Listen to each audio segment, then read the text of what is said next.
Bonjour et bienvenue au message lumière de la famille Myriam. Dimanche dernier, c'était la fête du Christ roi. Les textes de la liturgie nous présentaient le Christ comme un roi crucifié, défiguré, bafoué, injurié, entouré de malfaiteurs. Luc signifie par ces deux larrons que la manière pour Dieu d'exercer sa royauté sur les hommes, y compris ses ennemis, c'est de leur offrir son pardon, un pardon sans limite. Il est un roi miséricordieux. Et pour entrer dans son royaume, il suffit d'accueillir son pardon. Comme chrétiens, notre roi est un roi crucifié. Or, Jésus nous dit que le disciple n'est pas au-dessus du maître. Il ne faut donc pas être surpris d'être nous aussi incompris, ridiculisés, rejetés, méprisés des hommes. Dans l'Évangile aujourd'hui, Jésus dit justement à ses disciples, c'est-à-dire à toi comme à moi, « On portera la main sur vous et l'on vous persécutera. On vous livrera aux synagogues et aux prisons.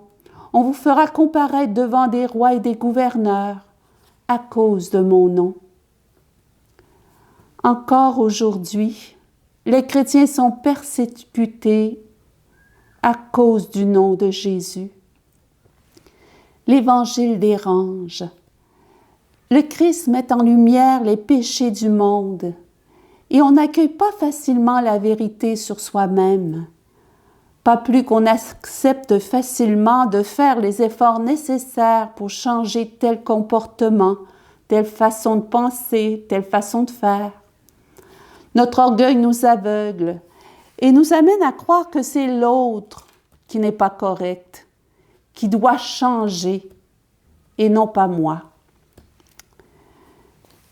Pourtant, les apôtres étaient joyeux de souffrir pour le Christ. Pourquoi étaient-ils remplis de joie? Parce que l'adversité, la persécution, devenait pour eux une occasion de dire la bonne nouvelle de Jésus, d'évangéliser, de témoigner de leur amour pour le Christ qui les avait tant aimés. Et moi, est-ce que je sais utiliser les occasions qui se présentent à moi pour témoigner de ma foi et de mon amour pour Dieu? Jésus nous invite à ne pas avoir peur de parler de lui à nos parents, à nos frères, à notre famille et à nos amis, même à ceux qui nous détestent. Il nous assure que lui-même nous donnera un langage et une sagesse à laquelle tous nos adversaires ne pourront ni résister ni s'opposer. N'oublie pas que tu as reçu l'Esprit de Dieu en toi, et c'est lui qui parlera par toi. Ose l'invoquer et lui demander son aide. Et même si tu as l'impression d'avoir vécu un échec, il n'y a pas d'échec pour celui qui met tout dans l'offrande eucharistique de Jésus. Car le Seigneur se sert de tout ce que nous lui offrons pour le salut des âmes et même pour le salut de ceux qui nous ont fait du tort. Dans l'Apocalypse, Saint Jean nous assure que la victoire appartient au Christ. En effet, le passage de l'Apocalypse du jour fait allusion à la première Pâque des Hébreux. Ceux-ci, délivrés de l'esclavage d'Égypte, avaient franchi la mer Rouge. Ils se tinrent debout sur le bord de la mer et entonnèrent le chant d'action de grâce. Dieu avait anéanti leurs ennemis dans la mer Rouge. Et Jean voit les chrétiens, nouveau peuple de Dieu, vainqueurs du mal, victorieux de la bête, ayant franchi l'obstacle à la mer, après leur long exil ici-bas dans la douleur et la persécution et des épreuves. Ils entonnent joyeux un chant d'émerveillement. Grandes, merveilleuses tes œuvres, Seigneur Dieu, souverain de l'univers. Ils sont justes, ils sont vrais tes chemins, roi des nations. Oui, toutes les nations viendront et se prosterneront devant toi. Dans les combats d'aujourd'hui pour la foi, tenons ferme dans l'espérance. N'avons-nous pas reçu la force d'en haut, l'Esprit Saint? Nous ne sommes pas seuls pour mener ce combat. Dieu est avec nous et nous assure la victoire.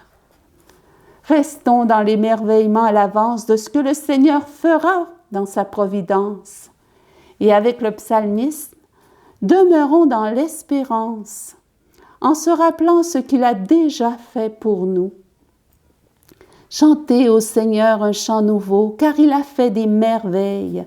Par son bras très saint, par sa main puissante, il s'est assuré la victoire. Le Seigneur a fait connaître sa victoire et révélé sa justice aux nations. Il s'est rappelé sa fidélité, son amour en faveur de la maison d'Israël. Que résonne la mer et sa richesse, le monde et tous ses habitants. Que les fleuves battent des mains, que les montagnes chantent leur joie.